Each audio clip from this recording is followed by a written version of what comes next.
நாமத்திற்கு மகிமையும் ஸ்தோத்திரம் உண்டாவதாக. இந்த ஆராதனைக்காக ஆண்டவரை மனப்பூர்வமாக ஸ்தோத்திரிக்கிறேன். கூடி வந்த அனைவரையும் இயேசு நாமத்தினாலே அன்போடு வாழ்த்தி வரவேற்கிறேன். கர்த்தர் நம்மை மத்தேயு சுவிசேஷம் 28ஆம் அதிகாரம்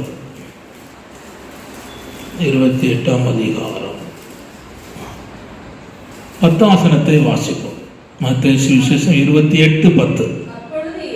அப்பொழுது இயேசு அவர்களை நோக்கி, பயப்படாதிருங்கள், நீங்கள் போய் என் சகோதரர்கள் கலிலேயாவுக்கு போகும்படி சொல்லுங்கள், அங்கே என்னை அவர்கள் காண்பார்கள் என்றார். இருந்த வண்ணமாக தலை தாழ்த்தி நாம் ஜெபிப்போம். பரலோக பிதாவே, நல்லாண்டவரே, நன்றி செலுத்தி நாங்கள் உம்மை துதிக்கிறோம், ஸ்தோத்திரிக்கிறோம், உம்மை வாழ்த்துகிறோம். இந்த திருவசனத்தை ஆண்டுடைய கரத்தில் ஒப்புத்தருகிறோம். இந்த வார்த்தையை ஆசீர்வதித்தாரும். இந்த வார்த்தையை கொண்டு என்னோடும் எங்களோடு கூட பேசும். சமீபத்திலும் தூரத்திலும் ஆங்காங்கே இருந்து கேட்டுக்கொண்டிருக்கிற கர்த்தருடைய ஜனங்களுக்கும் ஆண்டவரே நீர் ஆசீர்வதித்து கொடுக்கும்படியாக ஜெபிக்கிறோம். அவர்கள் கேட்டு பயனடையத்தக்கதாக தேவன் தொடர்ந்து பேசும். இயேசுவின் நாமத்தில் ஜெபிக்கிறோம் நல்ல பிதாவே, ஆமென். கர்த்தர் ஸ்தோத்திரம். வாசித்த இந்த வசனத்தில் ஆண்டவராக இயேசு கிறிஸ்து தம்முடைய சீஷர்களுக்கு அறிவிப்பதற்காக ஆண்டவர் பேசின வார்த்தை என்பதை நாம் பார்க்கிறோம். கர்த்தர் ஸ்தோத்திரம். ஹல்லேலூயா. கர்த்தர் ஸ்தோத்திரம். அதனாலே ஆண்டவராகிய தேவன் பேசி சொன்ன வார்த்தை. அப்பொழுது இயேசு அவர்களை நோக்கி, பயப்படாதிருங்கள், நீங்கள் போய் என் சகோதரர் கலிலேயாவுக்கு போகும்படி அவளுக்கு சொல்லுங்கள், அங்கே அவர்கள் என்னை காண்பார்கள் என்றார். கர்த்தர் ஸ்தோத்திரம். இந்த சூழ்நிலை என்ன என்பது உங்களுக்கு நன்றாக தெரியும். தெரியாதவர்களுக்காக நான் அதை விளக்கி விடுகிறேன். ஆண்டவர் இயேசு கிறிஸ்து இந்த பூமியிலே 3 வருஷம் அவர் ஜீவித்தார், அவர் வாழ்ந்தார். மனுஷனோடு மனுஷனாகவே அவர் காரியங்கள் நடப்பித்தார் என்று நாம் பார்க்கிறோம். 30 வயசு வரையிலும் அவர் மிகுந்த தாய் தகப்பனு கீழ்ப்படிந்து வீட்டின் கடமைகள், குடும்பத்தின் கடமைகள் என்ன உண்டோ அதை செய்தார். அவர் தேவகுமாரன் தான், அவர் கர்த்தர் தான். ஆனால் தாய் தகப்பனுக்கு அவர் கீழ்ப்படிந்து அடங்கி அவர் காரியங்களை செய்தார் என்று நாம் வேதத்தின் வாயிலாக நாம் கற்றுக்கொள்ளுகிறோம். கர்த்தர் ஸ்தோத்திரம். அப்படி கற்றுக்கொண்ட பிற்பாடு அவர் திரும்ப பிதாவின் சித்தத்தை நிறைவேற்றுவதற்கான வேலை வந்தபோது 30வது வயதிலே யோவானால் யோர்தானிலே ஞானஸ்நானம் பெற்றார் என்று நாம் பார்க்கிறோம். ஞானஸ்நானம் பெற்று கரையேறின போது பரிசுத்த ஆவியானவர் இறங்கினார். அதுக்கப்புறம் அவர் ஊழியத்தை செய்தார். ஜனங்களை, பலதரப்பட்ட ஜனங்களை சந்தித்தார். 3 வருஷம் அவர் ஊழியம் செய்தார். நல்லா கவனித்துக் கொள்ளுங்கள். 30 வருஷம் ஆயத்தப்பட்டார், 3 வருஷம் ஊழியம் செய்தார். ஆயத்தம் அதிகம், ஊழியம் கொஞ்சம். ஆனா இப்பொழுது ஆயத்தம் கொஞ்சம், ஊழியம் அதிகம். அதனால்தான் கிரியை இல்லை, அதனால்தான் தேவனுடைய செயல்பாடு இல்லை. ஆயத்தம் இல்லாமல் ஊழியம் செய்கிற பலர் இருக்கிறார்கள்.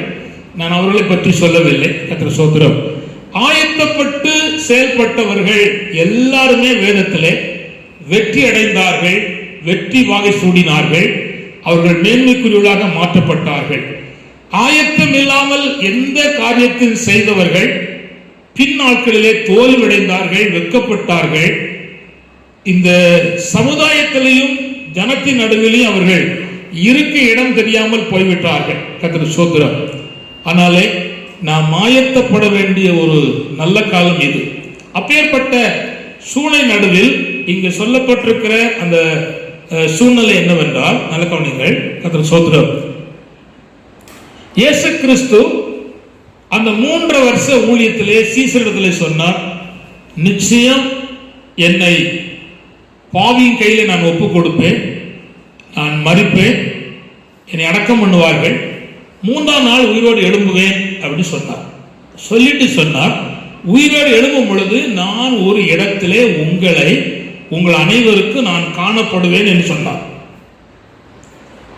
நல்ல கவனித்துக் கொள்ளுங்கள்.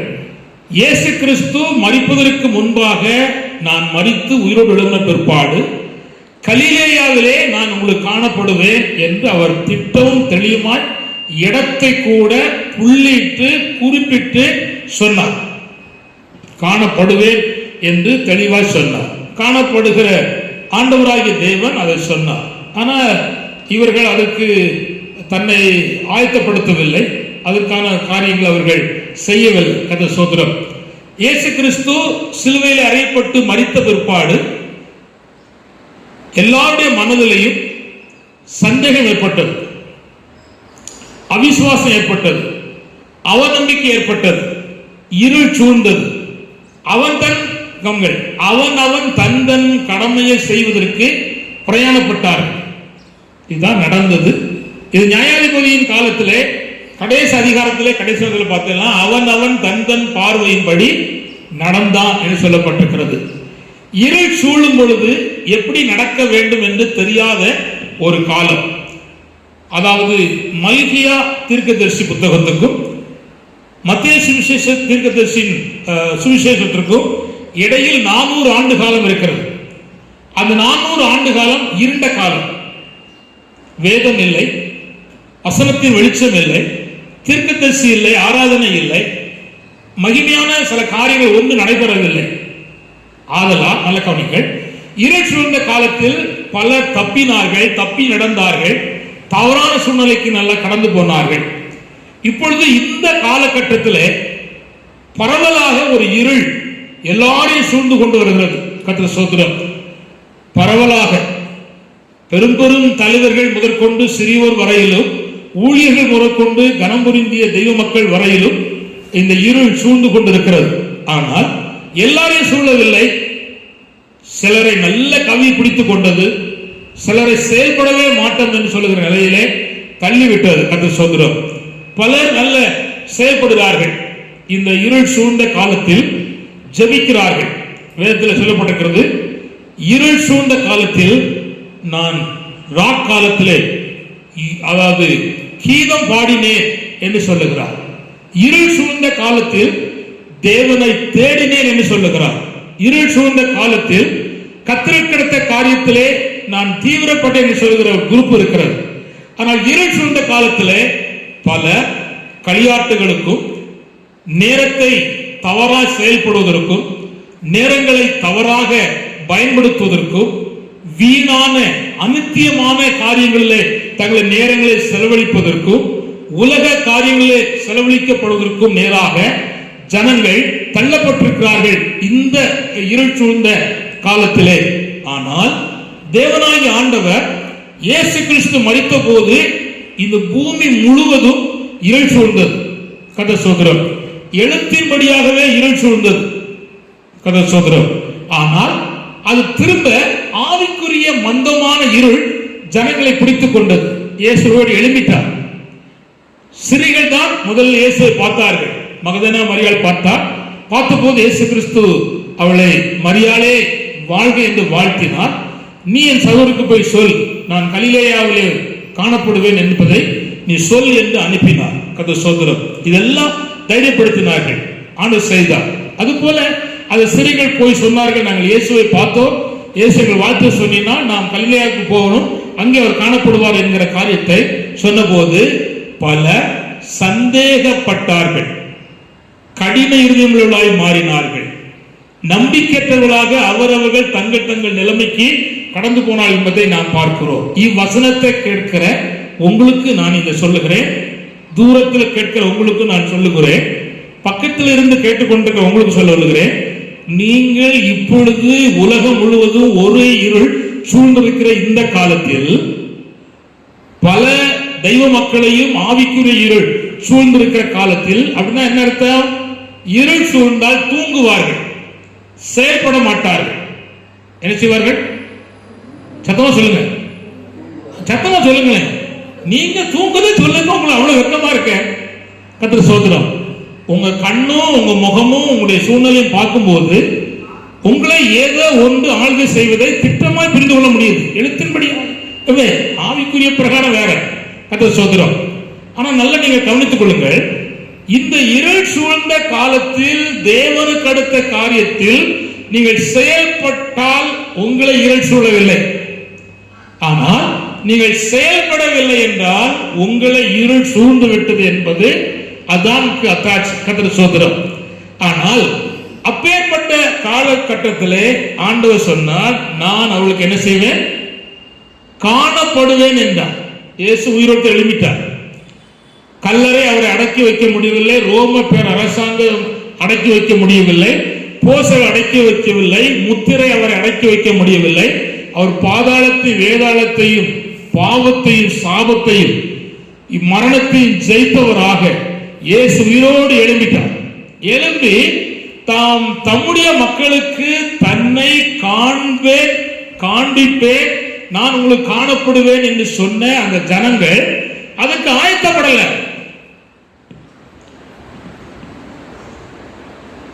அப்ப என்ன அர்த்தம்? அவர் தூண்டுகிறார். அவர் தூண்டுகிறார். அவர் தூண்டுகிறார் என்ன அர்த்தம்? அதுக்கான எதிர்பார்ப்பு இல்லை, எச்சரிப்பு இல்லை. இயேசு வருகிறார் என்று பிரசங்கம் பண்ணுகிற பலர் பிரசங்கம் பண்ணி முடிச்ச பிற்பாடு உட்கார்ந்து கேட்டாச்சுன்னா கடைசி நாள் பிரசங்கம் பண்ணணும், அதனால பண்ணினேன் அப்படிங்கிறாரு. கர்த்தருக்கு ஸ்தோத்திரம். ஒரு பெரிய தேவ மனுஷன் சொன்ன ஒரு வார்த்தை எனக்கு இன்னும் மாறவில்லை. இயேசு வந்துதான் என்ன செய்ய போறார் அப்படின்னா, கர்த்தருக்கு ஸ்தோத்திரம். அப்படின்னா என்ன அர்த்தம்? அவர் அந்த அளவுக்கு சோர்ந்துட்டார். எத்தனையோ ஆண்டு காலம் ஆகிவிட்டது, இயேசு சீக்கிரமாய் வருகிறேன் என்று சொன்னவர் இன்னும் வரலையே என்கிற எண்ணம் போய்விட்டது. இதுக்கு முன்னால் ஒரு பெரிய சேவை கடந்து போயிருக்கிறது. அவருடைய முடிவை நீங்க பார்த்தீங்கன்னா இயேசு வருகிறார் வருகிறார் என்று சொல்லியே முடிச்சிட்டு போனாங்க. கர்த்தருக்கு ஸ்தோத்திரம். நம்பிக்கையோடு மரித்திருக்கிறார்கள். நிச்சயமாக அவருடைய வார்த்தைக்கும் இந்த வசனத்தினுடைய தீர்க்கதரிசன சம்பவத்துக்கு ஏதுவாய் கர்த்தராகிய இயேசு கிறிஸ்து மத்திய ஆகாயத்திலே அவர் வருவார். கர்த்தருக்கு ஸ்தோத்திரம். அதுல எந்த மாற்றம் இல்லை. அவர் வரப்போகிறார். நாம் எதிர்பார்த்தாலும் எதிர்பார்க்கவில்லையோ அவர் வருவார். ஆனால் எதிர்பார்ப்பற்றிருக்கிற அந்த மக்களை ஆண்டவரே தூண்டினார். நீங்கள் எங்க போங்கள்? கலிலேயாவுக்கு போங்கள் என்று ஆண்டவர் தூண்டினார். தூண்டுதலின் அடிப்படையில் அல்லது இயேசு சொன்னதின் அடிப்படையில் ஸ்திரீகள், சகோதரர்கள், சீசர்கள் கலிலேயாவுக்கு போனார். கலிலேயாவுக்கு போன போது நல்ல கவனிங்கள், அங்கே ஆண்டவர் இயேசு கிறிஸ்து குறித்த மலையில் அவர்களை கண்டு தன்னை காண்பித்தார். எப்படி காண்பித்தார் என்று நான் சொல்ல விரும்புகிறேன். வாசிக்கலாம்.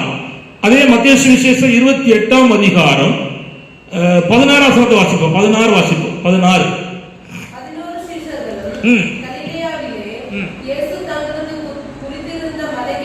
அப்ப கவனிங்கள், இயேசு இந்த மலையில தான் நான் வந்து உங்களை சந்திப்பேன், கவனிங்க, என்னை காண்பிப்பேன் சொல்லியிருந்தார், குறிச்சிருந்தார். சரி, இப்ப கவனிங்க, இயேசு கிறிஸ்து பயங்கரமாய் வரும்போது ஒரு மலைக்கு வர. எந்த மலை?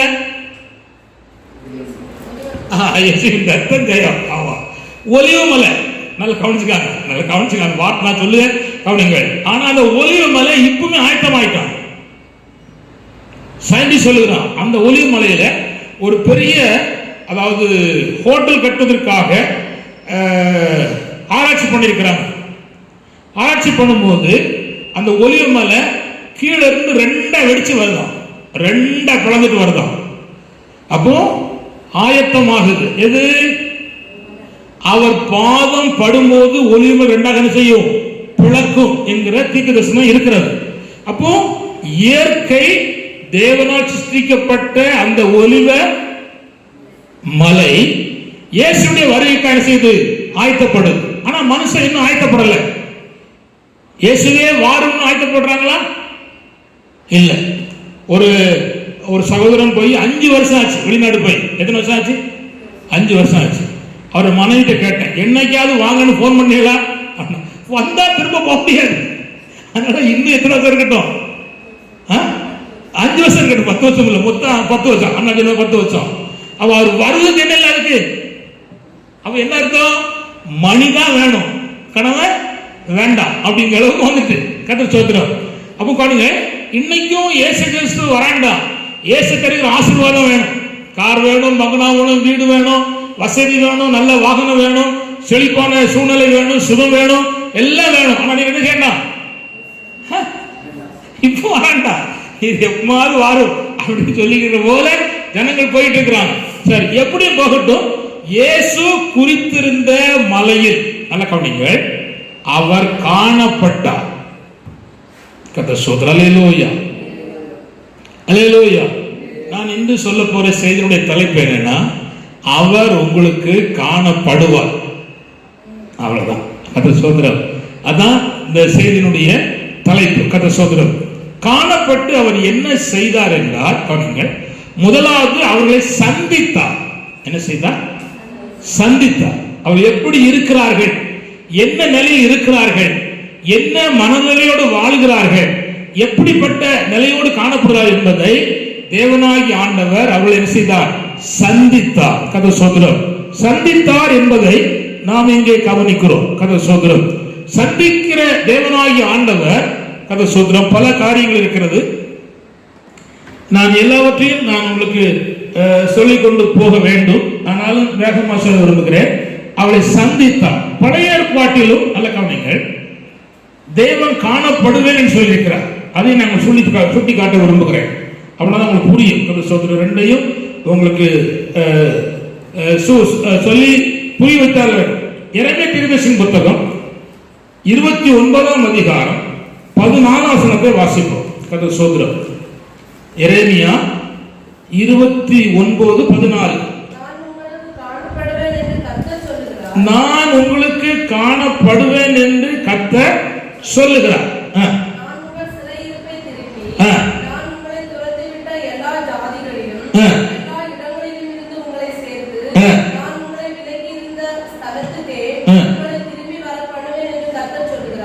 நான் உங்களுக்கு என்ன செய்வேன்? காணப்படுவேன். இங்க கவனிங்க, இது எப்படிப்பட்ட காலத்துல சொல்லப்பட்ட வார்த்தை? கவனிங்க, காணப்படுவேன் சொன்னாரா, காணப்படுவேன் சொன்னாரா? பிரசண்டா, பாஸ்ட் டென்ஸா?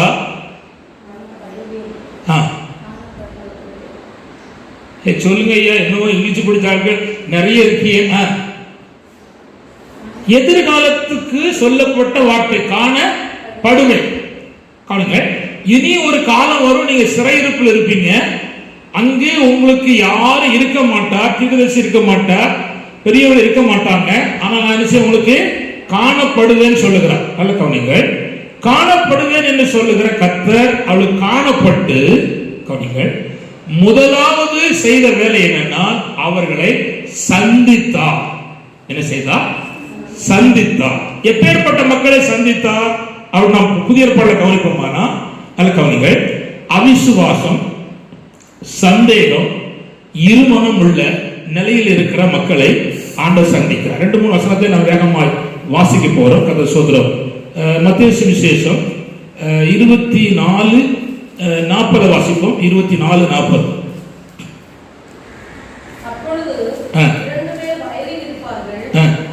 இல்ல, லூக்கா 24:40. லூக்கா 24:40. தம்முடைய கைகளை கால்களையும் அவர்களுக்கு காண்பித்தார். கர்த்தர் ஸ்தோத்திரம். நல்ல கவனிங்க, ஆண்டவர் அவளுக்கு தன் கைகளையும் கால்களையும் செய்தார், காண்பித்தார். மார்க்கு 16:14. மார்க்கு 16:14. இயேசுவே ஸ்தோத்திரம். அதற்கு பின்பு 11 போஜன பந்தி இருக்கையில் அவர்களுக்கு அவர் தரிசனமாகி உயிர்த்தெழுந்திருந்த தம்மை கண்டவர்களை அவர்களுக்கு நம்ப பண்ணாமல் போனது நிமித்தம் அவர்களுடைய அவிசுவாசத்தை குறித்தும், ஃபர்ஸ்ட் அவிசுவாசம், இருதய கடினம் அவர்களை கடிந்து கொண்டார். கவனிங்கள், சந்தித்த ஆண்டவர் அவிசுவாசத்தை பார்த்தார், கடின இதயத்தை பார்த்தார், சந்தேகத்தை பார்த்தார். கவனிங்கள், பார்த்து கடிந்து கொண்டார். ஏன் என்னை அவிசுவாசப்படுகிற, ஏன் என்னை சந்தேகப்படுகிற, ஏன் கடின இதயத்தோடு வாழுகிற, நான் உனக்கு இவ்வளவு தெளிவா சொல்லியிருக்கிறேனே, நான் உனக்கு காணப்படுவேன் என்று சொல்லிட்டு தானே போயிருக்கிறேன். சொல்லிட்டு போய் 3.5 நாளைக்கு உள்ளேயே இந்த பாடு நிலைமை உனக்கு வரணுமா அப்படின்னு சொல்லி அவர் கண்டிக்கிறார். கவனிங்க, காண்கிற காணப்படுவேன் சொன்னவர் கண்டவர் அவளை சந்திக்கிறார். சந்தித்து அவளுடைய மனதில் இருக்கிற அவிசுவாசம், சந்தேகங்கள், மன கடினத்தை தேவன் மாற்றினார். இப்பொழுது கவனிங்கள், காணப்படுகிற தேவன் நம்மை சந்திக்கும் போது நமக்குள் இருக்கிற அவிசுவாசத்தையும் மன கடினத்தையும் அல்ல இருதய கடினத்தையும் சந்தேகத்தையும் தேவன் நம்மை விட்டு மாற்றும்படி அவர் பிரயாசப்படுகிறார். நல்ல கவனிங்கள், மாற்றினாதான் கர்த்தர் கிரியை செய்ய முடியும். கவனிங்க, சந்தேகமும் கடின இருதயமும் அவிசுவாசமும் இருக்கிற ஒரு வாழ்க்கையில் ஜீவியத்திலே கர்த்தர் அற்புதங்களை செய்ய முடியாது. ஆதலால் தேவன் செயல்பட விடாதபடிக்கு தடுத்து கொண்டிருக்கிற இந்த காரியத்தை ஆண்டவராகிய தேவன் அவளை விட்டு என்ன செய்தார்? மாற்றினார் என்பதை நான் கவனிக்கிறோம். கர்த்தர் ஸ்தோத்திரம். மூன்றாவதாக அவர் என்ன செய்தார் சொன்னால், தன்னுடைய கைகளையும் கால்களையும் அவளுக்கு என்ன செய்தார்? காண்பித்தார். கவனிங்க, அவளுக்குள்ள ஒரு சின்ன இன்னொரு டவுட் இருந்து. என்ன டவுட் இருந்து? ஆவியை பார்ப்பது போல பார்க்கிறாங்க. ஆவியினால் என்ன அப்படின்னு சொல்லிட்டு கவனிங்க, இப்போ நம்ம நடுவில் காற்று ஒரு ஆவி, கண்ணால பார்க்க முடியுமா? அப்ப ஆண்டு சொல்றாரு, எனக்கு கையும் கால் இருக்கு, கண்ணால நீ பார்க்கலாம், எனக்கு ஆவிக்கு இருந்த போல இல்லை அப்படிங்கிறார். அப்ப என்ன, அவருடைய உள்ளத்துல இயேசு கிறிஸ்து எப்படி இருக்கிறாரு? ஆவியை போல் இருக்கிறாரு நினைக்கிறாங்க. இல்லையா, அப்படி இல்ல. என்ன நீ எப்படி முதல்ல பார்த்தையோ அப்படி எனக்கு கால் கை இருக்கு, ஆனா மாம்சத்தின்படி கால் கை இல்லை. இப்பொழுது பரலோகத்துக்கு போகக்கூடிய, பரலோகத்தில் இருக்கக்கூடிய அந்த கால் கை எனக்கு இருக்கிறது என்பதை காண்பித்தார். விசுவாசிகள் நல்லா கவனிக்கணும், ஆண்டவர்கள் நல்லா கவனிக்கணும். இந்த பூமியிலே மாம்சத்துக்கு மாம்சமா இருக்கிற சீசரோடு கூட அவர் மகிமையின் தேவனாக தன்னை வெளிப்படுத்தினார். வெளிப்படுத்தி திட்டவட்டமாக தான் உயிரோடு இருக்கிறவராக அவளுக்கு என்ன செய்தார்? புஸ்தகத்தின் மூலமாக காண்பித்தார். கர்த்தர் ஸ்தோத்திரம். சந்தித்து செய்தார். கர்த்தர் ஸ்தோத்திரம். நல்ல கவனிங்கள். அப்போ அவர் சொல்லுகிறார், எனக்கு கையும் காலும் இருக்கிறது. ஒரு ஆவிக்கு அப்படி செய்யாது இருக்காது இருக்கிற அந்த நிலைமையை மாற்றிட்டார். கர்த்தர் ஸ்தோத்திரம். அதுக்கப்புறம் கவனிங்கள், நாலாவதாக என்ன செய்யறாருன்னா, கவனிங்கள், தன்னை உயிரோடு இருக்கிறவராக காண்பித்தார்.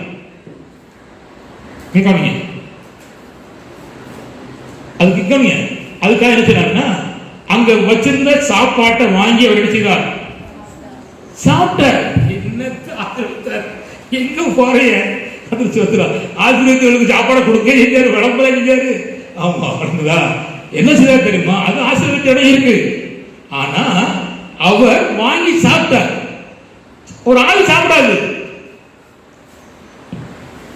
எதை மட்டும் சாப்பிட மாட்டேன்னு சொன்னாரு? இந்த அப்பமும் இந்த திராட்சரசத்தையும் பிதாவின் ராஜ்யத்துல சாப்பிடுவேன், யாரும் சாப்பிட மாட்டேன்.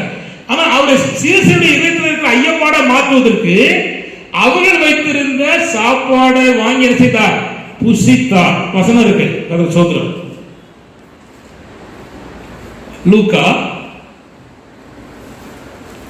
24ஆம் அதிகாரம்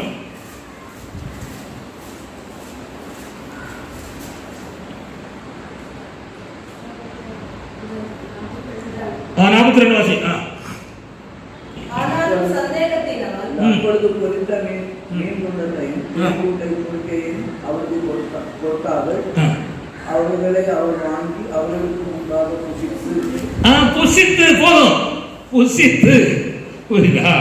புசித்து சாப்பிட்டார். இப்ப கவனிங்க, இப்போ ஆவி சாப்பிடாது. கவனிங்க, அல்லது ஆவி என்ன சாப்பிடாது. அப்போ எனக்கு ஆவிக்குரிய சரீரம் உண்டு என்பதை சீசர்களுக்கு நிரூபித்து காண்பித்தார்.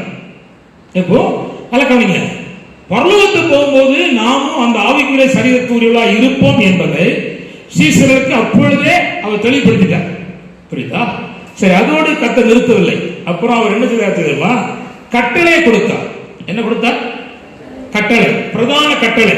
நீங்கள் சகல ஜாதிகளும் சீசராக்கி பிதாக்கும் அசுத்தாவினால் ஞானஸ்நானம் கொடுங்கள் அப்படின்னு சொல்லி கட்டளை கொடுத்தார். கட்டளை கொடுத்து விட்டு சொன்னார், நீங்க இதை செய்தீங்கன்னா உலகத்தின் முடிவு சகல நாட்கள் எனக்கு கூட இருப்பேன் என்று வாக்கு பண்ணினார். காணுங்கள். அதோடு கூட மாத்திரமல்ல, அவர்களை பெத்தானியா கிராமம் வரையிலும் பெத்தானியா வரையிலும் அழைத்து சென்றார். என்ன செய்தார்? அழைத்து சென்றார். அழைத்து சென்றுட்டு அதுக்கப்புறமா அவளை ஆசீர்வதித்து அதுக்கப்புறம் தான் அவர் பரலோகத்துக்கு எடுத்துக் கொள்ளப்பட்டார். இப்ப கவனிங்க, அவர் ஆசீர்வதித்து அழைத்து சென்றார், ஆசீர்வதித்தார், அதுக்கப்புறம் பரலோகத்துக்கு எடுத்துக் கொள்ளப்பட்டார். அப்ப காணப்பட்டவர் திரும்ப சொல்லிட்டு போனார், திரும்ப என்ன செய்வேன்? வருவேன், காணப்படுவேன் அப்படின்னு சொல்லி போயிட்டார்.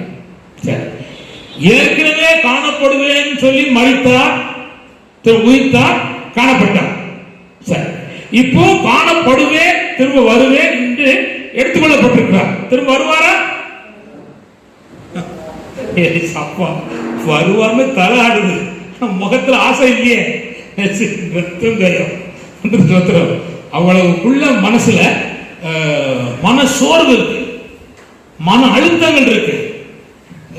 நம்ம உள்ளத்தில் இருக்கிற அந்த குமரல், அந்த உண்மையான அந்த வாஞ்ச எதிர்பார்ப்பு என்ன செய்து தடுக்க சோதரம். இப்போ நான் எரேமியாவிலே இஸ்ரவேல் ஜனங்களுக்கு தேவன் காணப்படுவேன் என்று சொன்ன அதுல உள்ள ஒரு 6 காரியத்தை இதை ஒப்பிட்டு நான் உங்களுக்கு சுட்டி காட்ட விரும்புகிறேன். அந்த சோதரம் காணப்படுவேன் என்று சொன்னவர் காணப்பட்டார். காணப்பட்டவர் முதலாவது அவரை சந்தித்தார். என்ன செய்தார் சொல்லுங்க? சந்தித்தார். அந்த எரேமியா 29 எடுத்து வச்சு கொள்வோம். எரேமியா 29 எடுத்து வைத்துக் கொள்ளுங்கள். அந்த சோதரம்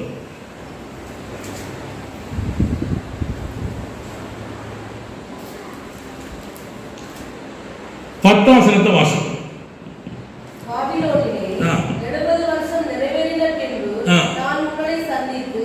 என்ன செய்யலாம்? சந்தித்து. ஒரு குறிப்பிட்ட வருஷத்தை ஆண்டவர் குறிப்பிடுகிறார். எத்தனை வருஷம்? 70 வருஷம். 70 வருஷம் முடிக்கும் போது நான் இடையிடையே ஆண்டவர் காணப்பட்டார். அதை சொல்ல போறேன் கதை சொல்றோம். ஆனாலும் காணப்பட்டு அவர் என்ன செய்வேன்? சந்திப்பேன் சொன்னார். நீங்கள் பழைய ஏற்பாட்டு காலத்திலும் புதிய ஏற்பாட்டு காலத்திலும் காணப்பட்டவர் பலரை சந்தித்திருக்கிறார். அந்த சந்திப்பு பல மாற்றங்களை உண்டாயிருக்கிறது, பல மாறுதலை உண்டாக்கப்பட்டிருக்கிறது, பல அதாவது மிக முக்கியமான சரித்திரங்களை ஆண்டவர் படைத்திருக்கிறார். கதை சோதரம் கவனிங்கள். சந்திப்பேன் என்று சொன்ன ஆண்டவர் சந்தித்த புதிய ஏற்பாட்டு காலத்தில் அப்போஸ்தலனாகிய பவுலை கர்த்தர் சந்தித்தார். 9ஆம் அதிகாரத்தில் நீங்க வாசிக்கண்டா, சடுதியின் ஊழியம் மூலமாய் கர்த்தர் செய்தார், சந்தித்தார். சவுலோடு கூட கர்த்தர் பேசினார். விழுந்தான், கண்ணு தெரியவில்லை. ஜான் கவனி, விழுந்தான், கண்ணு தெரியவில்லை. கூட நிறைய ஜனங்கள் இருக்கிறாங்க. கர்த்தர் பேசுவதை சவுல் மட்டும்தான் கேட்டாரே தவிர மக்கள் யாரும் பார்க்கல. இவன் ஒருவன் தான் அதை பார்த்தாரே தவிர மக்கள் யாரும் கேட்கல. அப்போ சந்திப்பு என்பது கவனிங்கள், எல்லாருக்கும் இல்லை. தேவன் இந்த கடைசி காலத்திலே இயேசு வரப்போகிற காலத்தில் காணப்பட போகிறார், நம்மை சந்திக்க போறார். கவனிங்கள், நீங்க 10 பேரோ 20 பேரோ 30 பேரோ 50 பேரோ 2 பேரோ 1 பேரோ நீங்க இருக்கும் பொழுது தேவனாய கர்த்தர் உங்களுக்கு காணப்பட்டு உங்களை சந்திப்பார். சந்திக்கும் போது அவர் பல உதவிகளை செய்வார். அல்லேலூயா, சொல்லலேலூயா. நான் திரும்ப சொல்லுகிறேன், புரிந்து கொள்ளுங்கள். தேவனாய் ஆண்டவர் உங்களை சந்திப்பேன் சொன்னவர் சந்திப்பார். இப்ப கவனிங்கள், ஆபிரகாம் சொன்னார், இம்மானுவேல் கவனி, இம்மானுவேல் கவனி, கர்த்தர் சோதரர் கவனிங்கள். ஆபிரகாமுக்கு கர்த்தர் சொன்னார், உன் ஜனம் எகிப்துல 400 வருஷம் அடிமையா இருப்பாங்க, அதுக்கப்புறம் நான் என்ன செய்வேன்? சந்திப்பேன் அப்படின்னா. சந்தித்து பாலும் தேனும் ஓடுகிற நீ தங்கி தாபரிக்கிற இந்த தேசத்தை திரும்ப என்ன செய்வேன்? கூட்டி சேர்ப்பேன் சொன்னார். சொல்லி பல ஆண்டு காலம் உருண்டு ஓடிட்டு கர்த்தர் அந்த வார்த்தையை வைத்து மனுஷன் தூங்கினா, மனுஷன் தூங்கினா, பெரிய பெரிய மனுஷர்கள் தூங்கினார்கள். தேவனாகிய ஆண்டவரோ கரெக்டாக வந்தார். வந்து கர்த்தர் ஜனத்தை சந்தித்து அவளை திரும்ப பாலுந்தேன் ஓடுற காலத்தை கூட்டி போனார்.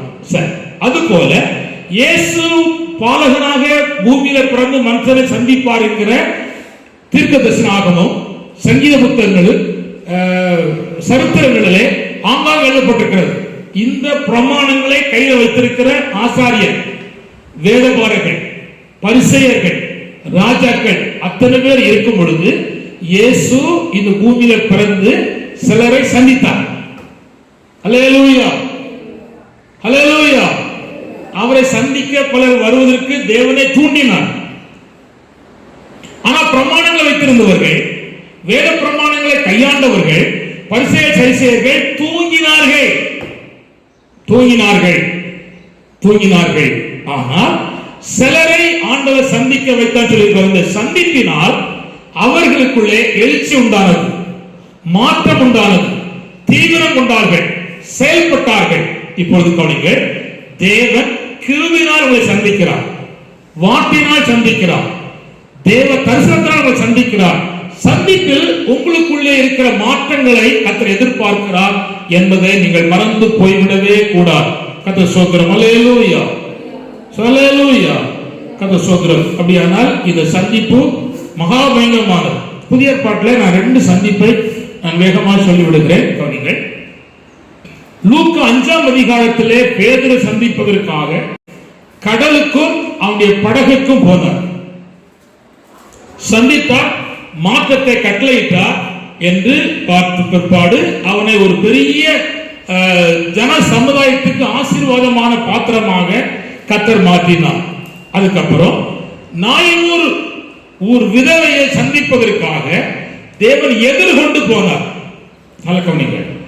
துக்கம் உள்ள கூட்டம், கண்ணீர் உள்ள கூட்டம், வேதனை உள்ள கூட்டம், சஞ்சல் நிறைந்த கூட்டம், பல பரிதாபத்தோடு இருக்கிற கூட்டங்கள் வந்து கொண்டிருக்கிறது. ஆண்டவர் இயேசு கிறிஸ்து நேரடியாக எடுத்து போனார். கர்த்தர் ஸ்தோத்திரம். துக்கத்தை வருகிற, வேதனையோடு வருகிற, சஞ்சலத்தோடு வருகிற, பல இழப்புகளை வந்து வருகிற அவர்களை இயேசு சந்திக்க நேரடியாக போனார். போய் சந்தித்து, நல்ல கவனிங்க, பலருக்கு மாற்றம் உண்டானச்சோ உண்டாகல எனக்கு தெரியாது. ஆனால் அந்த வாலிபனுக்கு ஒரு 2 மாற்றங்களை கர்த்தர் கட்டளையிட்டார். அல்லேலூயா. மரித்தவன் உயிரோடு எழும்பினான். எழும்பி கவனிங்க, பேசினான். எது குறித்து பேசிருப்பான் அப்படின்னா, நான் இதுக்கு முன்னால பாவம் செஞ்சேன், அதனாலதான் நான் செத்தேன், நீர் என்னை உயிரோடு எழுப்பினீர், என் பாவத்தை மன்னியும், இனி நான் பாவம் செய்ய மாட்டேன், உமக்காய் வாழ்வாப்பா, எங்க அம்மாவுக்கும் பிரயோஜனமா இருப்பாப்பா அப்படின்னு சொல்லி வாய் திறந்து பேசினான். கவனிகள், அந்த அம்மா வாழ்க்கையில் பெரிய மாற்றத்தை அந்த அம்மா வாழ்க்கையிலே மலர்ந்தது. நம்பிக்கையற்ற, யாருமே இல்லாத, கைவிடப்பட்ட அந்த அம்மாவுக்கு தேவன் ஒரு தைரியத்தை கட்டளையிட்டார். அல்லேலூயா, அல்லேலூயா. நான் திரும்ப சொல்லிதாரேன். கவனிங்கள், நானும் நீங்கள் ஆராதிக்கிற தேவன், கவனிங்க, நீ அறிந்தால்தான் உன் இருதயத்தில் தைரியம் உண்டாகும், இல்லைன்னா உண்டாகாது. அவர் எதையும் செய்ய வல்லவர். இந்த அறிவு உங்களுக்கு இருக்கா? இருக்கு. ஒரு புது வண்டி வாங்க வழியில பார்த்த, எதையும் செய்ய வல்லவர்னு நீங்க சொல்றீங்க. அது இப்பொழுது உள்ள சூழ்நிலை. ஆனா தேவன் உங்களுக்குன்னு தரும்படி வைத்திருக்கிற தேவ திட்டம் ஒண்ணு இருக்கு. அது உங்க கண்ணு காணல, உங்க காது கேட்கல, யாருக்கும் வெளிப்படுத்தல. ஆனா அவர் செய்ய வல்லவர். அல்லேலூயா. முதல் காரை கர்த்தர் எங்களுக்கு தரும்போதும் எங்களுக்கு நம்பிக்கை எதுவும் கிடையாது. கார் கிடைக்கும் அப்படின்னு நம்பிக்கை எதுவும்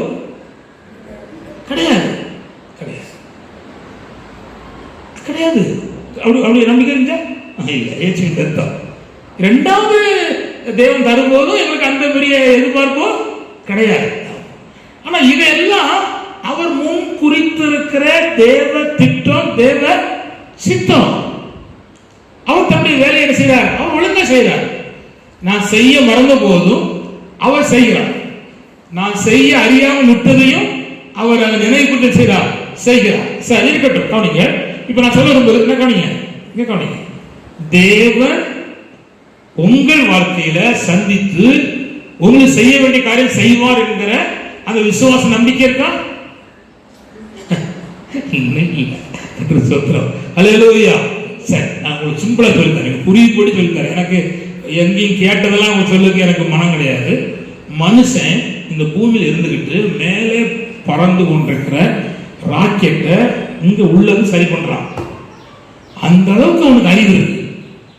தேவன் உண்டு பண்ணின மனுஷனுக்கு. அப்போ அவர் செய்வாரா? அரை இப்போ செய்யற மனுஷனை செய்வானா? மனுஷனை உண்டு பண்ணின செய்ய தேவன் இதுக்கு அப்பாற்பட்ட செய்வார். சரி, இப்ப கவனிங்க. உங்களுக்கு இப்பொழுது இருக்கிற அத்தனை கால சூழ்நிலை நடுவிலையும் உங்களை சந்திக்கிற ஆண்டவர் உங்களுக்கு நன்மை செய்வாரா? செய்வார். குட், செய்வார். அல்லேலூயா. கவனிங்க. அதே மாதிரி ஆண்டவர் சொன்னா சந்திச்சா கொண்டு போயிட்டார். இப்போ சொல்லிட்டு இருக்க, நிச்சயம் உங்களை திக்கத்தாக விட திரும்ப வருவேன், உங்களை சந்திப்பேன், நிச்சயம் நான் பரலோகத்தை என்ன செய்வேன்? கூட்டி போவேன். இந்த கூட்டி போகிற சந்திப்பில் கர்த்தர் காணப்படுவார். அல்லேலூயா. கர்த்தர் ஸ்தோத்திரம். நாம் ஒரு நிச்சயமாய் சந்திக்க போறோம். கர்த்தர் ஸ்தோத்திரம். இப்ப கவனிங்கள். காணப்படுகிற தேவன் முதலாவது என்ன செய்கிறார்னா சந்திக்கிறார். என்ன செய்கிறார்? சொல்லுங்க. சந்திக்கிறார். சரி, கர்த்தர் ஸ்தோத்திரம். இப்போ கவனிங்கள். நான் இன்னொன்னு சொல்லிட்டு அதுக்கப்புறம் அடுத்த பக்கத்துக்கு வரேன். காணப்படணுமானா அந்த பழைய ஏற்பாட்டு காலத்தில் இருந்த கர்த்தருடைய பிள்ளைகளுக்கு அவர் எப்படி பட்டவளுக்கு அவர் காணப்பட்டார் என்று 7 காரியம் நான் சொல்லுகிறேன். எல்லாருக்கும் அவர் காணப்படல. புதிய ஏற்பாட்டில் எல்லாருக்கும் அவர் காணப்படல, சந்திக்கல. எப்படிப்பட்டவளுக்கு காணப்படுவார் சொன்னா, நல்ல காணுங்கள், தீர்மானம் உள்ளவளுக்கு காணப்படுவார். எல்லா காலத்திலையும் தீர்மானம் உள்ளவர்களுக்கு காணப்படுவார். தீர்மானம் என்றால் என்ன? சனிக்கிழமை சாப்பிட மாட்டேன், ஞாயிற்றுக்கிழமை சாப்பிட மாட்டேன் அப்படி தீர்மானம் பண்ணிருந்தீங்கன்னா அது உங்களுக்கு பலவீனம். வயசானவர்களுக்கு நான் சொல்லல, அதாவது ஒரு 65 வயசுக்கு உள்பட்டிருக்கிற அத்தனை பேருக்கு நான் சொல்லுறேன்னா, நீங்க அதுல உண்மையா இருந்தா நிச்சயம் நிச்சயம் ஆண்டவர் காணப்பட்டு அவர் சந்திப்பார். அது சொல்றேன். அல்லேலூயா. சரி, அதுக்கப்புறம் என்ன அடுத்து என்னன்னா, இடைவிடாமல் ஆராதிக்கிற தேவனுடைய பிள்ளைகளுக்கு ஆண்டவர் காணப்பட்டு தேவன் சந்திப்பை கட்டளையிடுவார்.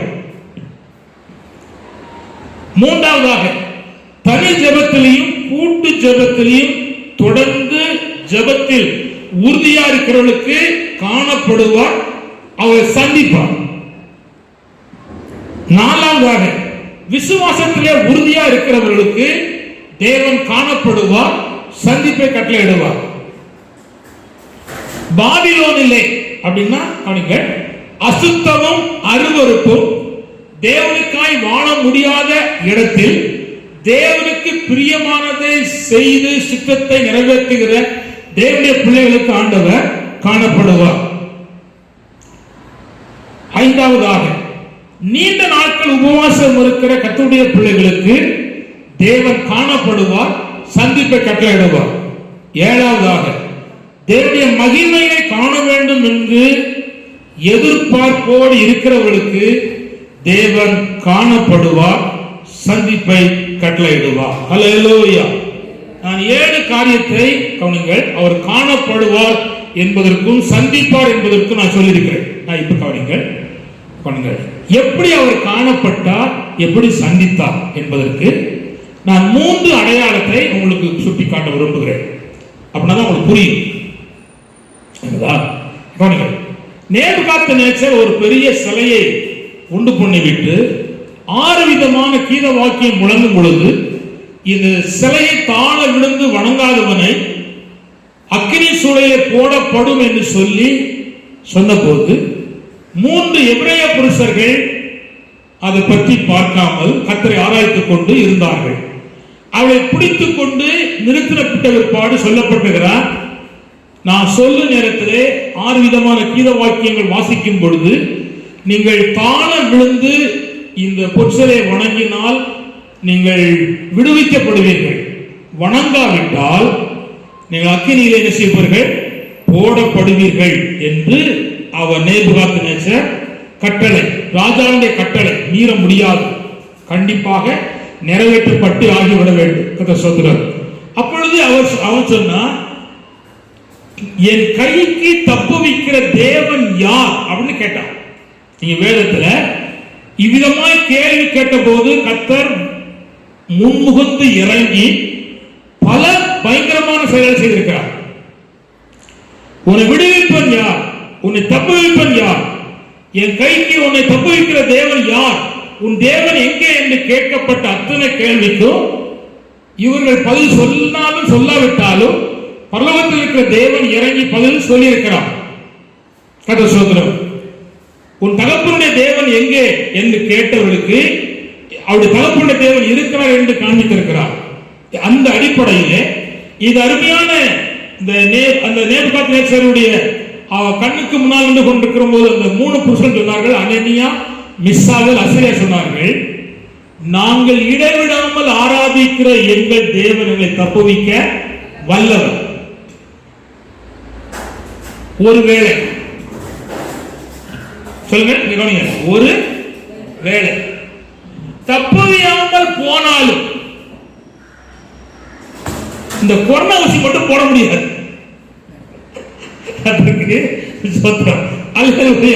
புரியுதா?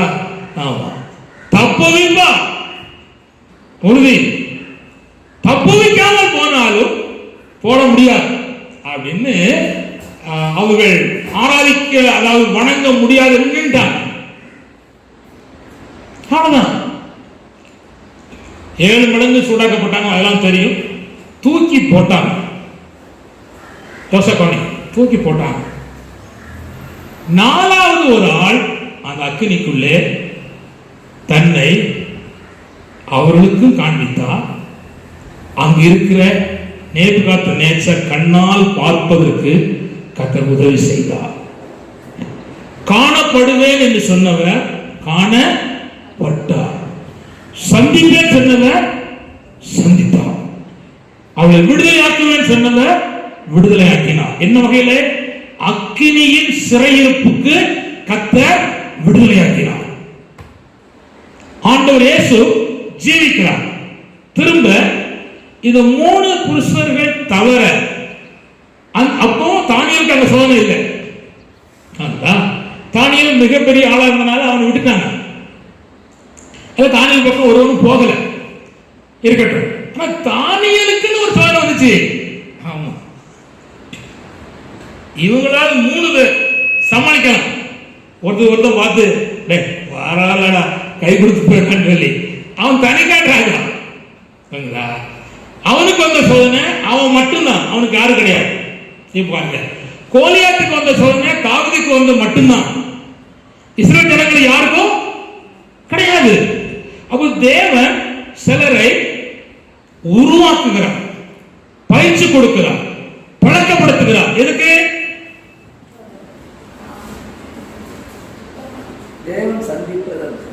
தேவன் தன்னை காண்பிப்பதற்கும் தேவன் நம்மை சந்திப்பதற்கும் ஆனா உருவாக்குறார். அதை நம்ம புரிஞ்சுக்கணும். நம்ம என்ன இந்த கீழே பார்ப்போம். இன்னைக்கு இருக்கிற அனைத்தும் சொல்லதுக்கு தப்பு, ஆண்டவர் கிருபையை மன்னிப்பாராக. பல மேல பார்க்கிற பார்வையே இல்லை. மேல ஒரு 3வது வானம் இருக்கு, அங்க ஒரு தேவன் இருக்கிறார், வடக்குறை சீயோன் ஆராதனை ஸ்தலம் இருக்கு, எருசலேம் இருக்கு, அப்படிங்கிற மேல பார்க்கிற தன்மை ரொம்ப குறைஞ்சிட்டு. எப்பொழுது பார்த்தாலும் கீழே வீடு கட்டணும், இடம் வாங்கணும், பைக் வாங்கணும், வேற என்னது, வேலைக்கு போகணும், வெளிநாடு போகணும், இதெல்லாம் தேவை. அதுக்காக நீங்க வீடு கட்டுங்க, பைக் வாங்க, வெளிநாடு போங்க, காரியம் செய்யுங்க, கர்த்தர் ஆசீர்வதிப்பார். இது நடுவில் மேல ஒருவர் இருக்கிறாரு அப்படிங்கிற சிந்தை எண்ணெய் வந்தாதான் அது வேணும். இப்ப பாருங்க, ஈசாக்கு மரித்தார், சாரி யாக்கோபு மரித்தார். சொன்னார், இந்த எகிப்தியனை என்ன செய்யாத, அடக்கம் பண்ணாத. என் முற்பிதாக்கள் வாங்கப்பட்டிருக்க கல்வனையை கூட என்ன செஞ்சிருக்க, அடக்கம் பண்ணி சொல்லிட்டார். அது மாதிரி யோசேப்பு மறிக்க போறார். அது சொல்லுறாரு, இந்த பாருப்பா, என் வயசாயிட்டு, எனக்கு காலம் சென்று போயிட்டு, நான் மறிக்க போறேன், உலகத்தில் போற வழியை நான் போறேன். ஒண்ணு, நான் மறிப்பேன். என் சரீரத்தை என்ன செய்யணும்னா ஒரு கண்ணாடி பெட்டிலுக்கு அடைக்கணும். அடைச்சிட்டு எங்க அப்பா அம்மா எங்க தாத்தா பாட்டியை அடக்கம் பண்ணிருக்க அந்த இடத்துல கூட என்ன அடக்கம் பண்ணிடணும். நீ செய்ய வேண்டிய பிரதானமான வேலை என்ன, இங்க அடக்கம் பண்ணாத. அதுக்கு என்ன தெரியுமா அர்த்தம்? தேவனாய் கர்த்தர் வாட்டுமை என்ன செய்வார்? சந்திப்பார். சந்திப்பார், உங்களை கொண்டு போவார். உங்களுக்கு விருப்பமா விருப்பம் இல்லையோ கொண்டு போவார். எனக்கு தேவன் 17 வயசுல சொப்பனம் தந்தார். நான் விருப்பவும் இல்லை, எதிர்பார்க்கவும் இல்லை. நான் அந்த 11 பேர் நடுவில் பெரிய ஆளா இருப்பேன். அதான் எனக்கு எண்ணமே தவிர எகிப்துல வந்து இவ்வளவு பெரிய ஆளா இருக்கணும் எனக்கு என்ன எல்லாம் கிடையாது. ஆனா என்னை கொண்டு வந்து இவ்வளவு பெரிய ஆளா மாற்றி எனக்கு நன்மை செய்த கர்த்தர் இதை காட்டிலும் வல்லமையான காரியம் செய்ய வல்லவர். அதனால கண்டிப்பாக உங்களை பாதுகாப்பு ஒரு தேசத்துக்கு கொண்டு போவார். அப்போ எலும்பு செஞ்சிடணும், கொண்டு போயிடணும். அந்த நம்பிக்கை இருந்தா அவனுக்கு. இப்போ இதுக்கு முன்னால் சில இந்த பூமியில பெரிய பெரிய பரிசுத்தவான்கள் மரித்திருக்கிறாங்க. அவங்க எல்லாம் எப்படி போறாங்க? தங்களை அந்நியர் பிரதேசமாக அறிக்கையிட்டு எங்களுக்கு நிலை உள்ள அஸ்திபாரம் உள்ள நிலையான நகரத்துக்காக அவங்க காத்திருந்தார்கள். அதுக்காக அறிக்கையிட்டார்கள்.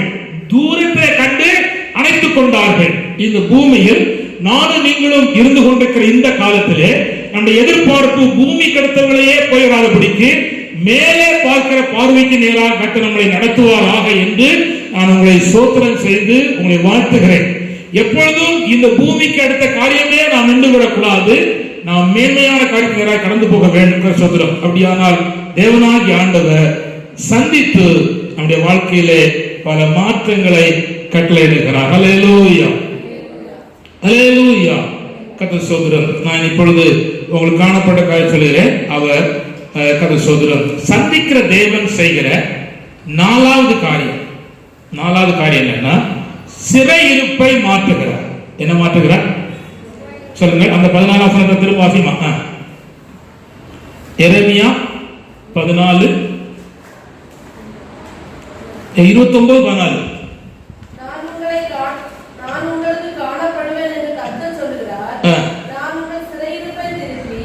நான் உங்களுடைய சிறையிருப்பை திருப்பி போய் ஆண்டவர் காணப்படுகிற தேவன் செய்கிற வேலை என்னன்னா உங்கள் சிறையிருப்பை திருப்பி.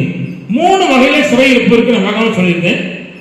நாம் செய்த பாவத்தினால் வருகிற சிறையிருப்பு அல்ல, கவனிச்சாங்க. நாம் செய்த பாவத்தினால் வருகிற சிறையிருப்பு இஸ்ரவேல் ஜனங்களுக்கு அப்படிதான் இருந்துச்சு. யாருக்கு? பாபிலோன் வந்தவர்களுக்கு. ஆனா எகிப்துக்கு வந்த சிறையிருப்பில் இருந்தாங்களே அவங்களுக்கு அப்படிப்பட்டதில்லை. அது வாக்குத்தத்தம் நிறைவேறுதலுக்காய் வந்த சிறையிருப்பு. அவர்களை தேவன் வானத்தின் நட்சத்திரங்களை போல பெருக பண்ணுவேன் என்று சொன்னார். அந்த வாக்குத்தத்தை நிறைவேறுவதற்காக எகிப்தில கொண்டு வந்து பெருக பண்ணினார். அப்போ பெருக்கத்துக்காக வந்த சிறையிருப்பு. குட். உங்களுக்கு ஒரு கஷ்டம், நஷ்டம், பாடு, பிரச்சனை வரும்போது ஒண்ணு பாவத்தினால் வரலாம், இல்லைன்னா உங்களை கர்த்தர் பெருக பண்ண போவதற்காக செய்யலாம், வரலாம். 3வது சிறையிருப்பு இருக்கு. அதான் சிம்பிளா இருக்கு. யோபுக்கு சிறையிருப்பு வந்துச்சு. அவன் பாவம் பண்ணினானா? இல்ல. அவனுக்கு வந்தது என்ன? உத்தமத்துக்கு ஏற்பட்ட சோதனை பரீட்சை. இப்போ ஒருத்தன் பையன் அதாவது கல்லூரி படிக்கிறார், பரீட்சை எழுத அது சோத்திரம் பரீட்சை எழுதுறாரு.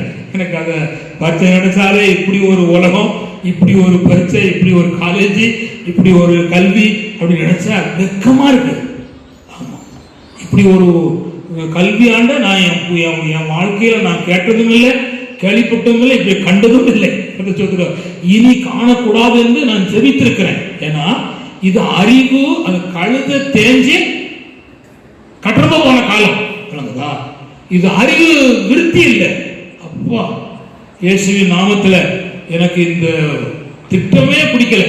சரி, இருந்தாலும் நாடு போற போக்குல போகுதுனால நம்ம விட்டுட்டு போறோம். அல்ல, இப்போ இந்த உத்தமத்துக்கு வந்த பரிச்சை. யோபு யாரு? உத்தமன்.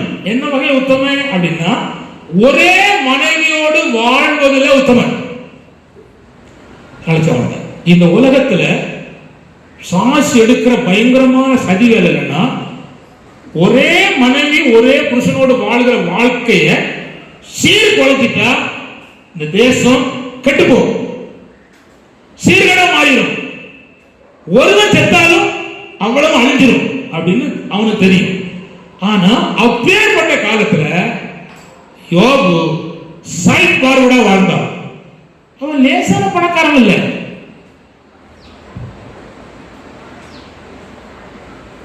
கழுத, ஒட்டகம், ஆடு, மாடு ஏகப்பட்டது இருக்கு.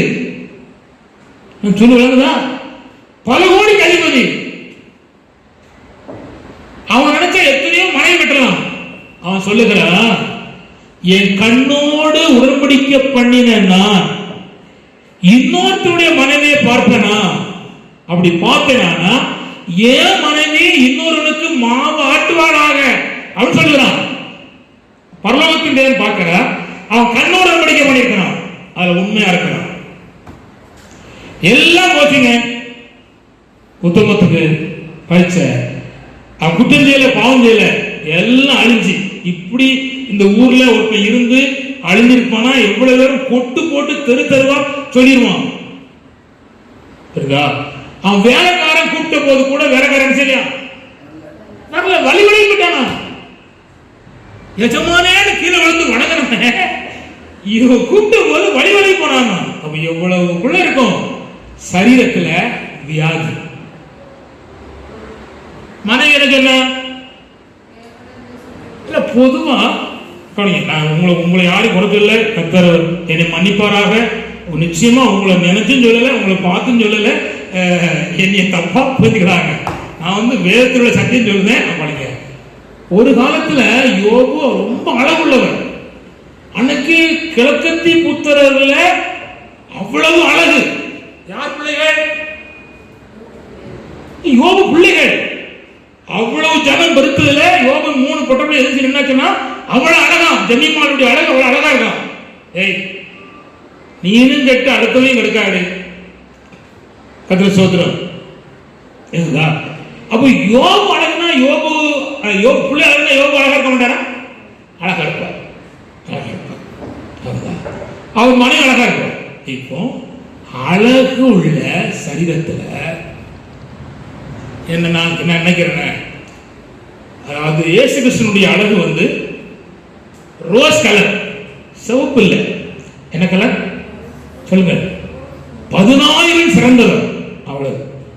அந்த அளவுக்கு அழகுள்ள மனுஷன் தான் யாரு? இப்போ சரீரத்தில் என்ன இருக்கு? வாத வியாதி. ஓடுக்குள்ள ஓடு, பழைய ஓடு, அதாவது பானை உடஞ்சி எடுப்பாங்க, அந்த ஓடை எடுத்து சரீரத்தில் உள்ள நீரை எடுத்து கீழே போடலாம். எத்தனை நாள் பார்ப்பான் மனைவி? புதிய ஏற்பாட்டில் சொல்லலாம் 38 வருஷம் வாதிக்காரன் சொல்லலாம். என்னை கொண்டு போய் விடுறதுக்கு 38 வருஷம் வாதியா இருந்தா எவன் இருப்பான்? 6 மாசம் வியாதியை மஞ்சமாக்க மாட்டான். 38 வருஷம் மனைவி இருப்பாள கூட இருக்கவா இருப்பா, அது வேற விஷயம். ஆனா தள்ளிட்டா. இந்த உலகம் இருக்கிற அழகுக்கும் அந்தஸ்துக்கும் தான் இந்த கவர்ச்சி. அழகற்று போகும்போது மனுஷன் நீசனா மாறுவான், மனுஷி மாறுவான், தள்ளுவான். எனக்கு அதுல ஐஸ்வர்யமான குறித்து ரொம்ப சந்தோஷம். ஐஸ்வர்யமா வீட்டு வாசற்படல லாசர் இருக்கான். அவன் பற்களை நாய் நக்கிட்டு. எங்க வீட்டில் இந்த கருவாடு விற்கிறவர் படுக்கிறார். அவரு இந்த முகக்கவசம் அணிஞ்சே படுக்கிறார். அங்கதான் அவர் அங்க செல்வச்சியமான இருப்பார். அவர் கட்டில் உண்டு,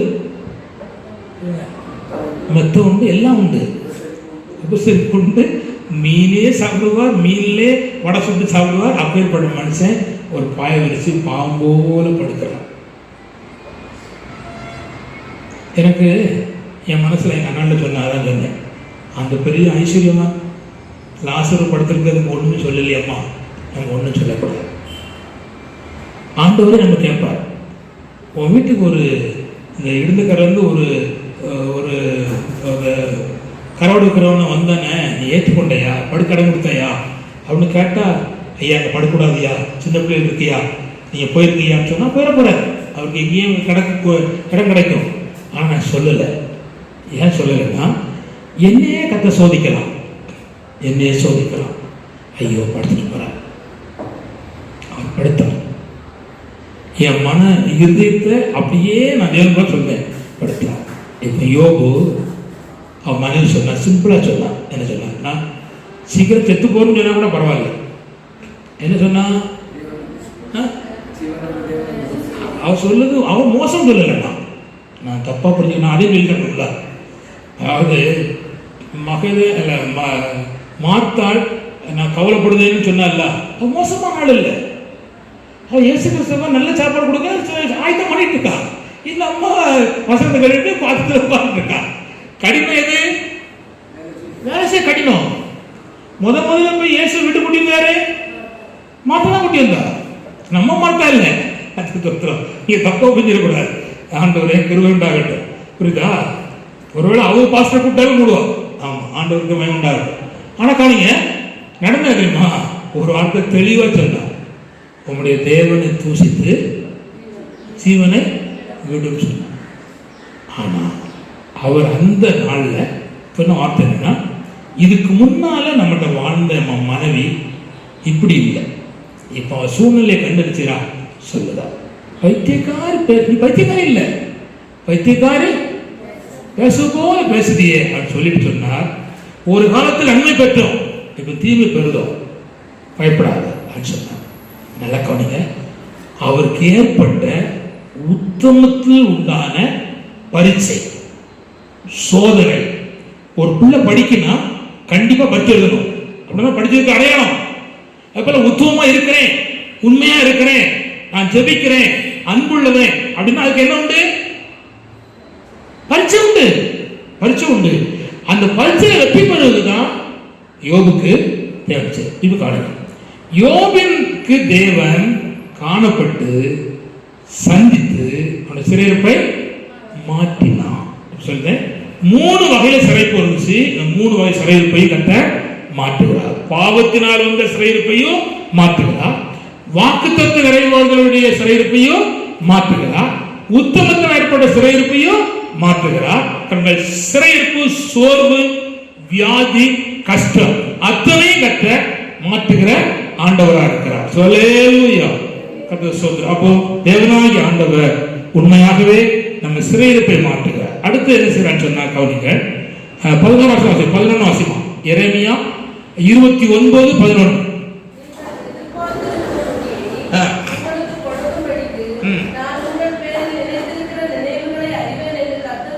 கவனிங்கள், ஆண்டவர் அடுத்து என்ன செய்யறான்னு சொன்னா, நாம் எதிர்பார்த்திருக்கிற முடிவை நமக்கு கொடுக்கும்படி தேவன் காணப்படுகிறார். அல்லேலூயா, அல்லேலூயா.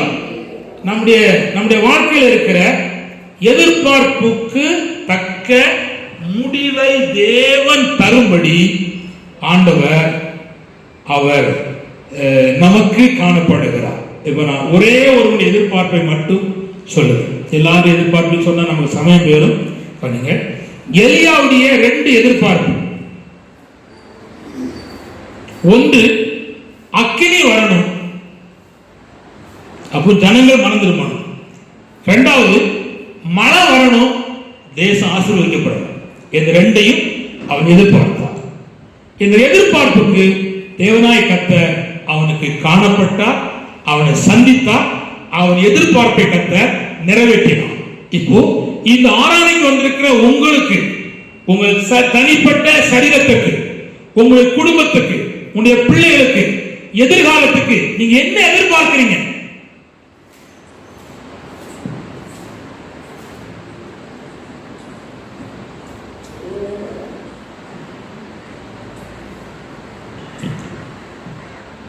நீங்க என்ன எதிர்பார்க்கிறீங்க? சரி, ஒரு சிம்பிளா சொல்றேன், புரிஞ்சு கொள்ளும் சொல்றேன். ஒரு ராஜா சொன்னா வீட்டுக்கு வெளியே நிறைய தங்க கட்டி எடுத்து வச்சுட்டு, தங்க கட்டி, தங்க பொருள், நிறைய பொருள் வச்சிருக்கான். யாரும் வந்து ஒரு பொருளை தொட்டா அந்த பொருள் உங்களுக்கு தான். எப்பேற்பட்ட பொருள் தொட்டாலும் பரவாயில்ல சொல்றாங்க. ஊர்ல உள்ள மக்கள் வாராங்க, வைக்காங்க, தொடுதாங்க, தூக்கிட்டு போயிட்டே இருக்காங்க. ஒரு அம்மா, வயசான அம்மா நின்றுட்டே இருக்கு. அவர்கிட்ட வந்து ஒரு மந்திரி கேட்டான், ஏமா எவ்வளவு பொருள் இருக்குமா, நீ இன்னும் ஏதாவது ஒரு எதிர்பார்ப்புல நிற்கிய அப்படின்னு சொல்லி. அப்ப அவ சொன்னா, இல்லையா எதிர்பார்ப்பு இருக்கியா அப்படின்னு கேட்டா. அப்ப என்ன செய்யணும்? நான் ராஜாவை தொடரணும் அப்படின்னா. யாரை தொடரணும்? ராஜா தொடரணும். அவன் என்ன சொன்னான்னா, இந்த தங்கம், இந்த வெள்ளி, இந்த வைடூரியம், இந்த விளத்தண்டி இருக்கிற பானை எல்லாம் கொஞ்ச காலம் தான் நிற்கும். அதான் எங்க வீட்டுல இருக்க, அதை தொட்டு நமக்கு இருக்கு கழுத. இவ்வளவு நாள் நான் பார்க்க தங்கமா போடாத பாத்திரமா, இது தேவையில்லை, ராஜாவை தொடணும். ராஜா தொட்ட, ராஜா தொட்ட என்ன பண்ணணும்? அந்த அம்மா வீட்டுக்கு போகணும். அப்போ மந்திரிட்ட சொல்லிட்டான், நான் இப்ப போக முடியாது, கண்டிப்பா அந்த அம்மா வீட்டுக்கு போகணும். அதனால அவ போற வீட்டு வழியை சரிப்படுத்து. அவ வீடு எப்படி? குடிசை வீடு, பெரிய விட கட்டு. புரியுதா? எதிர்பார்த்தான், எதிர்பார்த்த அம்மா பாவிதான், வயசானதான், எதிர்பார்த்த பாருங்க, சரியான எதிர்பார்ப்பு. தொட்டா அது மாதிரி மறுநாளுக்குள்ள வெள்ள வேலி சட்டு புட்டுன்னு முடிச்சு, வீட்டை கட்டி லைட்டை போட்டு ஒயிட் வாஷ் பண்ணி வச்சு முடிச்சு, மறுநாள் சாயங்காலத்தில் ராஜா குதிரை மேல ஏறி அந்த அம்மா வீட்டு போனார். போன உடனே சொன்னார், என் வீட்டில் வந்துட்டு ஒரு வேளை தண்ணி குடிச்சிட்டு என் வீட்டு விட்டு போங்க ஐயான்னு சொன்னார். நீ வருவதும் ஆசீர்வாதம். சொன்னார், டெய்லி சாயங்காலம் நேரம் வீட்டுக்கு வந்துடணும், போயிடணும் சாயங்காலம். அந்த அம்மா இருக்க நாள் வரையிலும் தப்பான எண்ணத்தோடு இல்ல, ராஜா வருவார், அப்படி எவ்வளவு பாதுகாப்பு இருக்கு, எவ்வளவு காதல் பந்துசு இருக்கும், வருவார், பாப்பார், போயிடுவார். என்ன அழகா எதிர்பார்ப்பாங்க. வேதத்தில் இருக்கு, பிலிப்பியர், கர்த்தராகிய இயேசு கிறிஸ்து பரலோகத்திலிருந்து வருவதற்கு எதிர்பார்த்து கொண்டு இருக்கிறீர்களே. ஆட்டம்தான், பாட்டம்தான், துதிதான், சோத்திரம் தான், இதயத்தில் ஒரு என்ன இருக்கு, இயேசு வருவா அப்படி எதிர்பார்த்துட்டு இருக்காங்க. இப்ப நான் கேட்கேன், என்ன எதிர்பார்ப்பு இருக்கு? என்ன எதிர்பார்ப்பு இருக்கு? என்ன எதிர்பார்க்கிறீங்க? கர்த்தர் சோதரம் ஆண்டவர் சொல்றாரு, உங்களுடைய எதிர்பார்ப்புக்கு உதவியாக நல்ல முடிவை தருவை கர்த்தர் செய்தார். எதிர்பார்க்கிறார். அல்லேலூயா. இப்ப நான் சொல்ல விரும்புறேன், ஒரு அம்மா எப்ப பார்த்தாலும் குழந்தை இல்ல குழந்தை இல்லைன்னு அழுதுட்டு இருப்பா. மனுஷனை பார்த்து, மனுஷனை பார்க்கிற அழுத நிப்பாட்டினா தேவனை பார்த்து அழுதா. அழுத போது எதிர்பார்த்தா எனக்கு ஒரு ஆண் குழந்தைய தாரன் எதிர்பார்த்தா. கர்த்தர் ஒரு ஆண் குழந்தைய கொடுத்தாரு, அதையும் கொடுத்தாரு. அதுக்கப்புறம் 5 பிள்ளைகளை கொடுத்தாரு. அப்ப எதிர்பார்க்கிற கர்த்தருடைய பிள்ளைகளுக்கு தேவன் அவருக்கு சந்தோஷமாய் முடியத்தக்க காரியம் செய்கிறார். இப்போ ஒரு புதிய ஏற்பாட்டிலே இயேசு கிறிஸ்துவிடத்துல வந்து பலர் எதிர்பார்த்தாங்க. 100க்கு அதிபதி எதிர்பார்த்தான், எவ்வளவு எதிர்பார்த்தான், ஒரு ஒரு கானானிய ஸ்திரீ எதிர்பார்த்தார். அப்புறம் ஒரு ஒரு தகப்பன் தான் சின்ன பையன் ரொம்ப சோமலாம பித்தம் பிடிச்சி கிறுக்கனா விளையாடுறதுக்கு பார்க்கும்போது எதிர்பார்த்தான், என் பிள்ளைக்கு சுகம் வேணும், என் மகளுக்கு சுகம் வேணும், என்னுடைய வாழ்க்கையில் ஒரு நிம்மதி வேணும்னு எதிர்பார்த்தாங்க. எதிர்பார்த்த அத்தனை முடிவையும் பரலோகத்தின் தேவன் அவளுக்கு நன்மையாக சொல்லுங்க முடிய மாட்டினான். இப்ப நான் கேட்கிறேன், காணப்படுகிற தேவன், உங்களை சந்திக்கிற தேவன் சொல்கிறார், உங்களுடைய எதிர்பார்ப்புகளை தேவன் நிறைவேற்றுவார். அல்லேலூயா. நீ என்ன நிறைய எதிர்பார்க்க அதை நிறைவேற்றுவோம். இந்த ஆறாவது முடிஞ்சு போகும்போது மனசுல ஒரு தெளிவான சிந்தியோடு போகணும். சும்மா வந்துட்டு இறங்கி போக கூடாது. ஒரு எதிர்பார்ப்போடு நீங்க போகணும். அந்த சோதனை அல்லேலூயா. கவனிங்கள், நாம் எதிர்பார்க்கிற முடிவை ஆண்டவராகிய தேவன் தருவதற்கு அவர் உண்மை உள்ள கர்த்தரா இருக்கிறார், அவர் மேன்மைக்குள்ள கர்த்தரா இருக்கிறார் என்பதை நாம் உண்மையோடு நாம் காணப்பட வேண்டும். சோதரம் கவனிங்கள், நாம் நான் இந்த எதிர்பார்ப்புக்கு நம்பிக்கையோடு நீங்கள் காணப்பட வேண்டும், விசுவாசத்தோடு காணப்பட வேண்டும், ஜெபத்தோடு காணப்பட வேண்டும், பொறுமையோடு காணப்பட வேண்டும். எதிர்பார்க்க கர்த்தருடைய பிள்ளைகள், திரும்ப சொல்கிறேன், நம்பிக்கையோடு காணப்பட வேண்டும், விசுவாசத்தோடு காணப்பட வேண்டும், ஜெபத்தோடு காணப்பட வேண்டும், பொறுமையோடு காணப்பட வேண்டும். அப்பொழுது தேவனாய கர்த்தர் நீங்கள் எதிர்பார்த்திருக்கிற நல்ல முடிவை உங்கள் தருவதற்கு வல்லவர். வெற்றிக்காகவோ, வேலை வாய்ப்புக்காகவோ, வீடு கட்டப்படுவதற்காகவோ, தொழிலுக்காகவோ, ஆத்தும ஆதாய காரியத்துக்காகவோ, பண தேவைக்காகவோ, வாகன தேவைக்காகவோ, என்ன தேவைக்காக எதிர்பார்த்துக் கொண்டிருக்கிறாயோ அதை தருவதற்கு தேவனாய கர்த்தர் அவர் உண்மையாய் உனக்கு நல்ல முடிவு பண்ணுவதற்கு ஆண்டவர் உண்மை உள்ள கர்த்தரா இருக்கிறார். கர்த்தர் ஸ்தோத்திரம். அடுத்த குறிப்பு என்னவென்றால், கவனிங்கள், 11 வருஷம் எரேமியா 29:11.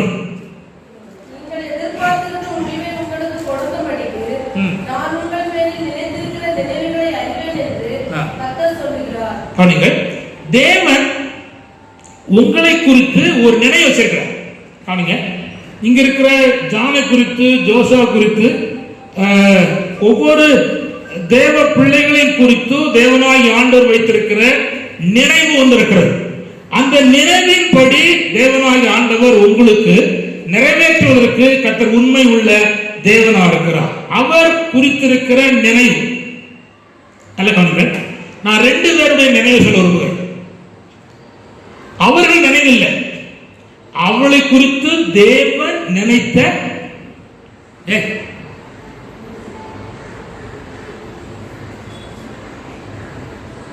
தேவன் அவளை குறித்து வைத்திருக்கிற நினைவு.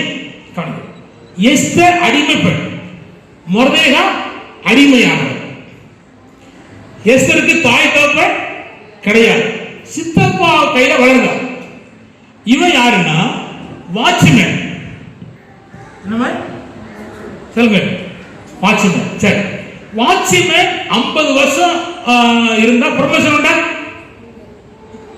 கிடையாது, ஒரு நாள் கிடையாது.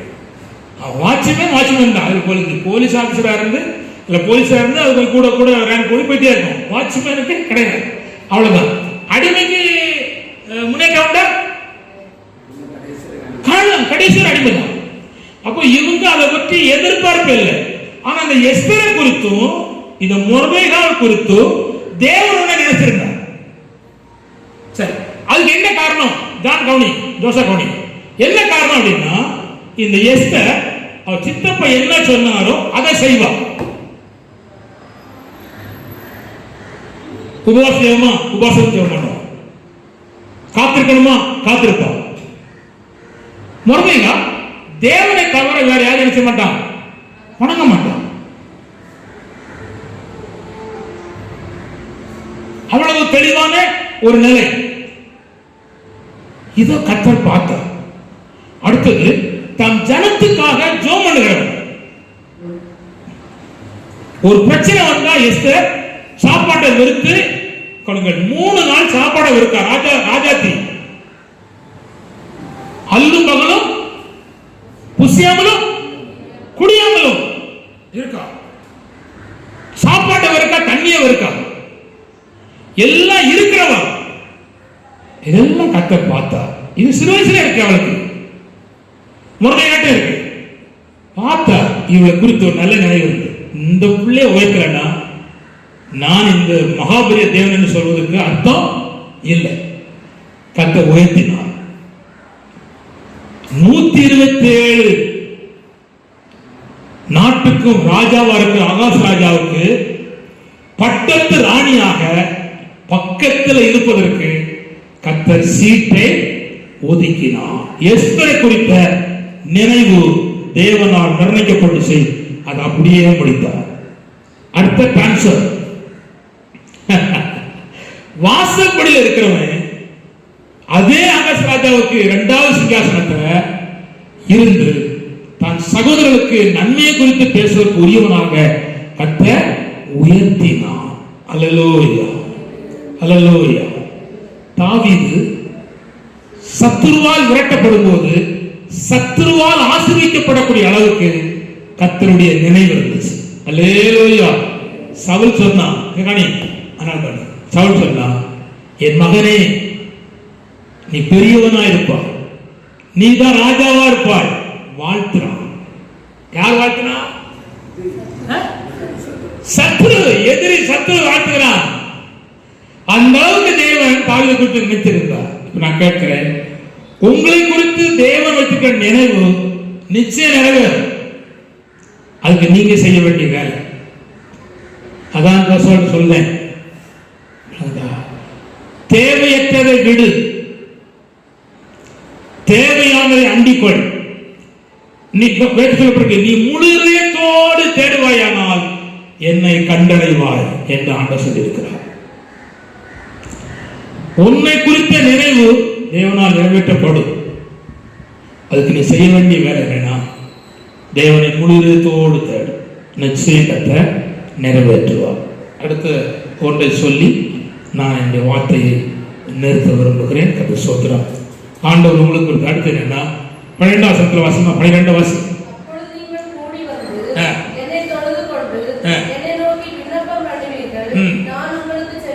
அப்ப உனக்கு சொல்லப்பட்டிருக்கு என்னன்னா, உங்க ஜெபத்துக்கு பதில் தருவேன். நீ கூடி வந்து தொழுது கொண்டு விண்ணப்பம் பண்ணுவீர்கள், நிச்சயம் பதில் தருவேன். பதில் தருவேன். நீ நீண்ட நாள் ஜெபித்திருப்பதற்கு பதில் தருவேன். இப்பொழுது தற்சமயத்தில் கூப்பிட்டு கொண்டிருக்கிறது பதில் தருவேன். ஊக்கமா ஜெபம் கொண்டிருக்கிறது பதில் தருவேன். கருத்தா ஜெபம் கொண்டிருக்கிறது பதில் தருவேன். விசுவாசத்தோடு இருக்கிற ஜெபத்துக்கு பதில் தருவேன் என்று சொல்லுகிறார். என்ன பதிலை நீங்க எதிர்பார்க்கிறீர்களோ அதை ஆண்டவர் உங்களுக்கு காணப்பட்டு பதிலை தருவதற்கு அவர் உண்மை உள்ள தேவனா இருக்கிறார். கண்களை மூடி ஜெபிப்போம். கர்த்தருடைய திருமுகத்தை நோக்கி பார்ப்போம். ஆண்டவரே, நீர் எங்களுக்கு காணப்படுகிற தேவனா இருக்கிறேன், அதற்காக ஸ்தோத்திரம். புதிய பாட்டிலையும் கர்த்தர் காணப்பட்டார், பழைய பாட்டிலையும் கர்த்தர் காணப்பட்டு ஆசீர்வாதங்களை